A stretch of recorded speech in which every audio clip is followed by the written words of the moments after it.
kita melihat sapi-sapi di Lepung. Dia berdiri di tengah jalan kawanan sapi ini.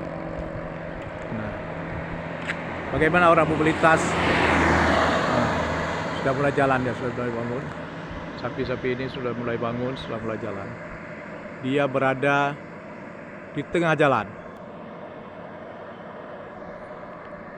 Dengan kondisi sapi seperti ini, bagaimana orang akan melintas? Tuh ada mobil satu.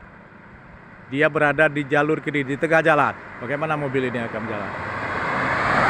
Terpaksa mobil-mobil akan mengambil jalur yang lain. Dan ini ada satu lagi rombongan sapi. Dia lagi terpesona dengan kamera kita.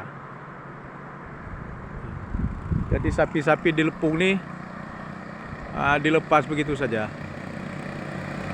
Warga melakukan budidaya sapi, tapi tidak melakukan kekeluaran. Begini jalannya sapi. Bagaimana orang mau jalan kendaraan yang melintas di sini, padahal kawasan ini terhimpit dengan tebing batu. Nah, ini tebing batunya. Nah, ini tebing batu. Nah, ini kan terhimpit dengan tebing batu. Bagaimana mau jalan sapi-sapi ini? Jadi ini ditanjakan menuju dari Lepung menuju Lok Sedu.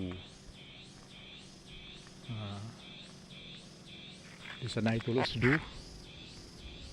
Dari ini Lepung. Sapi yang sedang jalan terus. Bagaimana kendaraan melintas